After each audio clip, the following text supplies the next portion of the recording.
government officials over illicit drug trafficking. Now the details. The police have uncovered a criminal network involved in the production and circulation of fake diplomatic and official government number plates, allegedly used by criminals to evade security checks and gain access to restricted locations. The Commissioner of Police, Federal Capital Territory Command, Ahmed Sanusi, disclosed this today during a press briefing at the command headquarters in Abuja, saying investigations had exposed both the users of the counterfeit plates and the supply chain behind their production.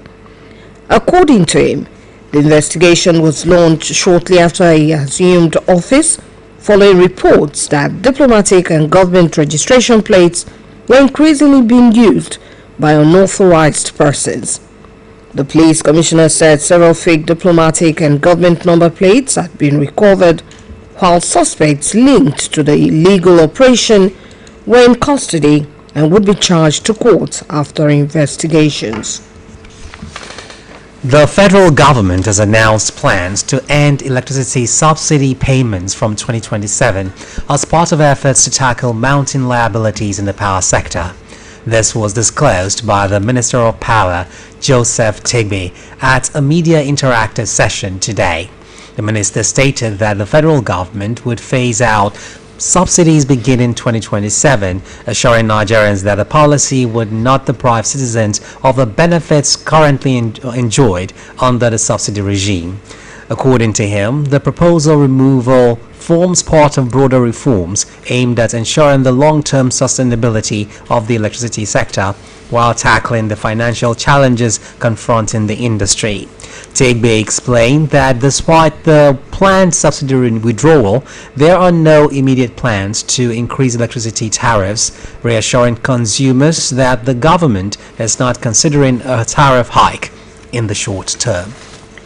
The National Association of Resident Doctors (NARD) has given the federal government until 8 a.m. on Monday, 10th August 2026, to implement the terms of a previously signed Memorandum of Understanding or face a total, comprehensive and indefinite nationwide strike across public health facilities. The ultimatum was issued in a communique signed by the NARD President Mohammed Sulaiman, Secretary General Shuaibu Ibrahim, and Publicity Secretary Abdulmajid Yahya, following the conclusion of the association's week-long National Executive Council meeting, which was held from the 26th to the 31st July in Gombe State. Hosted by the Association of Resident Doctors in Gombe, the press conference gathered medical delegates to deliberate on pressing challenges within the health sector. During the briefing, delegates expressed grave concern over what they described as the worsening state of Nigeria's healthcare system. Topping the list of grievances were persistent cases of assault, harassment and violent attacks on doctors while discharging their duties, alongside poor remuneration, non-payment of outstanding salary, and promotion arrears, among others. In its communique, NARD outlined a 13-point demand for the government, warning that failure to substantially address these issues before the deadline would trigger a full-scale industrial action.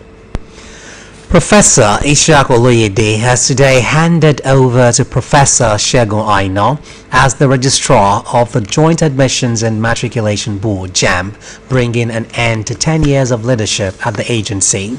It had earlier been reported that President Bola Tinubu appointed Professor Aina as the new Registrar of JAMB to succeed Professor Oluyole. The appointment was announced in a statement issued by the President's Special Advisor on Information and Strategy, Bayo Ononuga. According to the Presidency, Professor Aina is a Professor of Computer Engineering at Obafemi Awolowo University, Ile-Ife, with expertise in digital infrastructure, national examination systems, and institutional reforms. President Tinubu expressed confidence that Professor Aina would consolidate on the reforms and achievements recorded under Professor Oloyede's administration and further strengthen the operations of the examination body. In a related development, the newly appointed Registrar of the Joint Admission and Matriculation Board, JAMB, Professor Segun Aina, has vowed to wage an uncompromising war against examination malpractice. Professor Aina further warned fraud syndicates, impersonators, certificate forgers, and corrupt operators that their business is in the wrong institution. Speaking during the formal handover ceremony at the JAMB National Headquarters in Gwari, Abuja, Professor Aina pledged to protect the integrity of Nigeria's tertiary admission process by deploying every lawful technological, administrative, and investigative measure to detect, deter, and prosecute offenders. He also promised to build a more transparent, customer-focused, and technology-driven examination body that would inspire greater confidence among millions of candidates, parents, and tertiary institutions across the country. Meanwhile, the Nigerian Educational Research and Development Council (NERDC) has announced the final extension of the deadline for the submission of textbooks and other instructional materials for the 2026 Phase 1 Assessment, Reassessment and Ranking exercise. The Council, under the Federal Ministry of Education, said publishers, authors, and other eligible stakeholders now have until the 7th of August 2026 to complete and submit their materials. In a statement issued by the Executive Secretary of NERDC, Professor Salisu Shehu, the Council explained that the extension was approved to enable more publishers, authors, and other participants in the book industry to take part in the 2026 Phase 1 textbook assessment process. The extension follows the earlier deadline of the 3rd of July 2026 and aimed at encouraging broader participation in the national textbook evaluation exercise while giving stakeholders additional time to finalize their submissions. The Council noted that the guidelines remain unchanged and are available on its official website for prospective participants. Still on education, graduation ceremonies are significant milestones marking the successful completion of one stage of education and the beginning of another. However, the rising cost of graduation fees in both public and private schools has become a growing source of concern for many parents who say the charges are placing additional pressure on already strained household finances. Staff reporter Abimbola Shawande examines the issue. As schools round up the academic session, many parents are expressing concern over the increasing cost of graduation ceremonies, while some school administrators maintain that the fees cover venue, decoration, entertainment, awards, souvenirs, photographs, and other logistics. Many parents argue that the charges should be moderated to reflect prevailing economic realities. An educationist, Mrs. Taiwo Alalade, advised parents to enroll their children in schools that align with their financial capacity, noting that doing so would help them meet educational obligations, including graduation expenses. She, however, appealed to school authorities to exercise restraint in fixing graduation fees, urging them to be mindful of the prevailing economic challenges facing many families. It doesn't have to be a carnival. What do I mean by carnival? When it becomes outrageous. Let's mind how much we bill this parents. It matters a lot. Don't let us just make it as a money-making venture. It's something we should celebrate. Every child we want to see, even in the future. Oh, this is when I graduated from primary school. This is when I graduated from secondary school.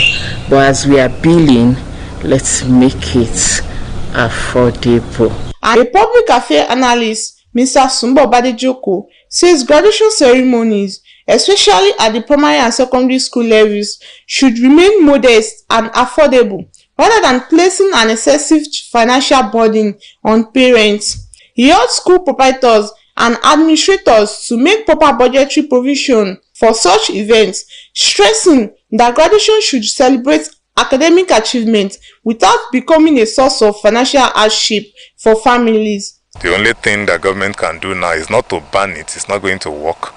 Is to, because they are collecting money from them and they are using this as an avenue to break even, is to regulate it. You regulate it in such a way that they will now begin to do moderation. You can compel them to get graduation gown. When they get graduation gown, what that will mean is that all students will wear whatever they like. The gown is what to be the uniform at the party. But asking them to pay 20,000, 30,000, some 70, some even pay 100, and then you still give them dress code to go home and their parents to still go and kiss them again, going to the market to buy clothes, that's wrong. So these are things that can be done. You can ask them to compel them to be using graduation gown that they will brand on their school name, and of course students can now wear any clothes they would like, and they just put the like we do in the university. So that's the best thing that can be done, and that's what I would recommend. Stakeholders maintain that although graduation ceremonies remain an important tradition in celebrating academic success, schools should ensure that the associated costs are reasonable, inclusive, and sensitive to the economic realities confronting parents. Abimbola Ashawande, BCS News. This broadcast of Newscope comes to you from the Broadcasting Corporation of Oluyole State, Ibadan. Governor Seyi Makinde has said that the decision to call for an independent examination into the abduction of teachers and pupils in Oluyole local government area was not intended to undermine the efforts of security agencies. Governor Makinde stated this while inaugurating the Judicial Commission of Inquiry on the abduction of students and teachers from Esiele and Yawota communities in Oluyole local government area of the state. The governor said the abduction of innocent school children and their teachers was not merely an attack on the affected schools and communities, but an assault on every Nigerian child's right to learn in a safe environment and on the confidence of every parent who sends their children to school. The governor charged members of the Judicial Commission of Inquiry to be guided solely by the evidence, the law, and the public interest, assuring them of the state government's support to carry out its assignment independently and professionally. The 8-member Judicial Commission of Inquiry is chaired by Professor Majid Owade. Other members are Professor Jibril Ibrahim, Mrs. Ayo Obe, AIG Ngozi, retired AIG Ngozi Onodeko, Mr. Abimbola Orogade, Major General Sanusi Muazu, retired Major General Sanusi Muazu, Mr. Foloronsho Oshunrayi, and Mrs. Olamide Tella, who is the Secretary of the Commission. The Oyo State Governor and Presidential Candidate of the Allied People's Movement, APM, Engineer Seyi Makinde, has inaugurated the party's Apex Presidential and Governorship Campaign Council ahead of the 2027 general elections. The inauguration ceremony was held today at the conference room of the Governor's Office, Agodi Ibadan, where members of the Apex Campaign Council were formally unveiled and inaugurated. Addressing the newly inaugurated members of the state's APM Apex Presidential and Governorship Campaign Council, the governor said the coalition behind the current political movement mirrors the alliance that brought politicians from different political parties together under the People's Democratic Party (PDP) ahead of the 2019 elections. He urged members to immediately engage leaders and stakeholders across Oyo State, integrate the party's structure with the APM platform, and intensify mobilization efforts ahead of the commencement of campaigns. The governor inaugurated Dr. Nueni Adeniro as the Oyo State Coordinator of the APM 2027 Apex Presidential Campaign and Director General of the Oyo State Governorship Campaign Council. Other members of the council include Honorable Said Arowoshaye, Honorable Demola Ojo, Dr. Femi Ojo, Alhaji Shiju Lawal, Honorable Ramota Agberemi Dabo, and Honorable Kazim Bolarinwa. As part of efforts to upgrade administrative infrastructure and enhance service delivery, the Ibadan Southwest local government has officially launched the newly constructed office of the executive chairman at the council secretariat at Oluyole, Ibadan. The commissioning ceremony drew prominent attendees, including government officials, political stakeholders, and local residents. BCOS reporter Oluyole was at the council secretariat at Oluyole and brings the details. The launching of the newly constructed Executive Chairman's office underscores another milestone in the Ibadan Southwest local government's commitment to reinforcing governance through enhanced infrastructure and establishing a more favorable working environment for optimal service delivery. Dignitaries at the program praised the council's leadership for focusing on initiatives that enhance public services and foster local development. Oyo State and the Southwest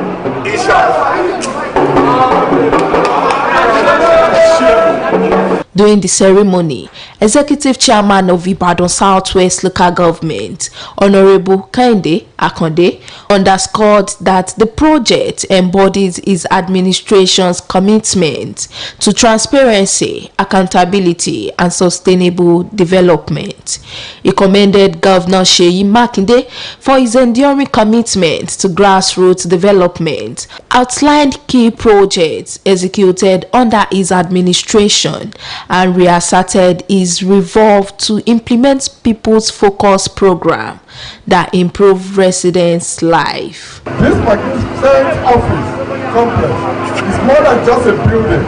It's a symbol of purposeful leadership, accountability, transparency, and commitment to provide a conducive working environment. Representing Governor Seyi Makinde, the Public Works and Transport Commissioner, Honorable Mojeed Mogbonjubola, characterized the project as evidence of the state's resolve to fortify local government administration. He emphasized the need for public office holders to ensure meticulous maintenance of government facilities, remaining steadfast in their duty to provide top-notch services that significantly enhance the lives of citizens. For me, it's a fantastic project, and is what the world that is done is putting on such an edifice to the benefit of mankind. In separate goodwill messages, Alhaja Bose Adedibu, Right Honorable Stanley Olajide Odidiomo, Honorable Olakunle Akinshetan, alongside other stakeholders, lauded the executive chairman's initiative, emphasizing that the new office represented a substantial step forward, consolidating governance and improving administrative efficacy at the grassroots. This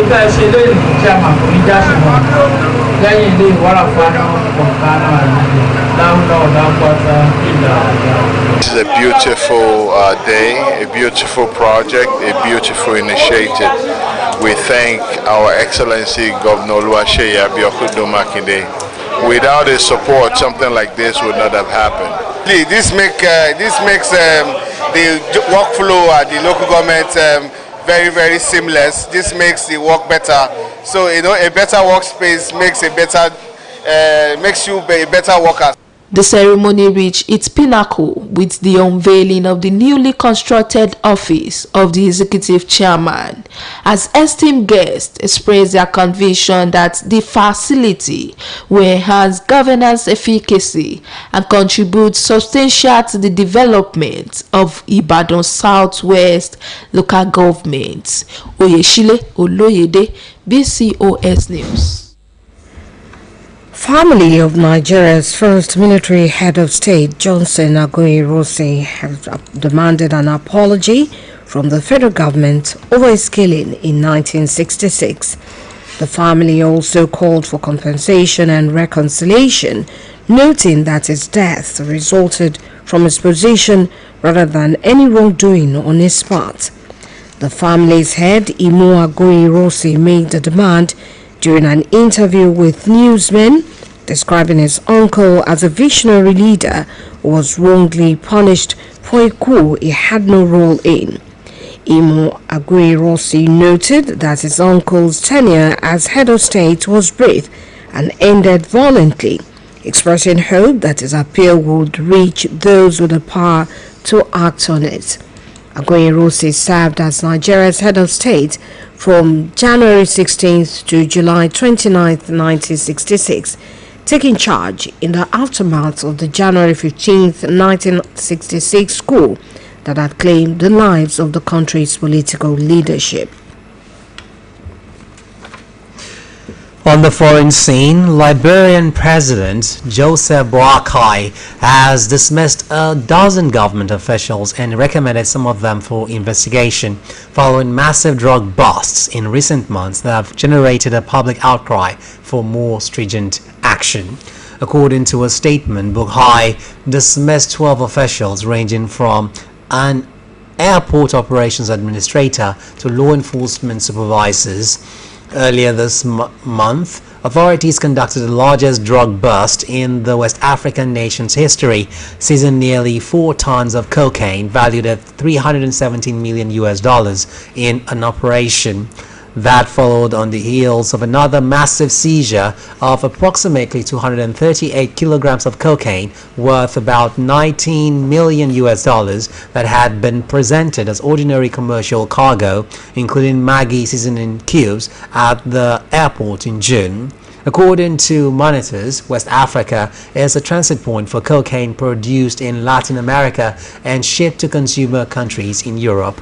Since the bust, social media users, political commentators, and media reports have placed an intense focus on the country's drug situation, with calls for greater scrutiny of public officials and swift results in the investigation. To end this edition of Newscope, here again are the main points. The Federal Capital Territory Police Command has uncovered a criminal network involved in the production and circulation of fake diplomatic and official government number plates, allegedly used by criminals to evade security checks and gain access to restricted locations.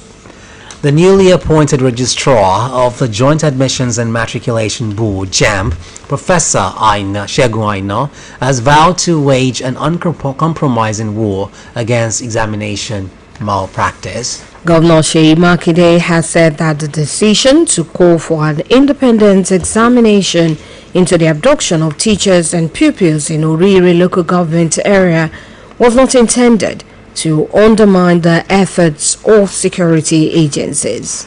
On the foreign scene, Liberian President Joseph Boakai has dismissed a dozen government officials and recommended some of them for investigation following massive drug busts in recent months that have generated a public outcry for more stringent action.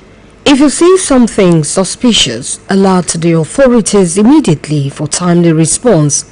Be vigilant. That's all from Newscope Desk for now. It was packaged by Ajedoyin Olojede and delivered by Idowu Shekoni. I am Jamila Eligbede. Thank you for listening, and do not forget to tune in for the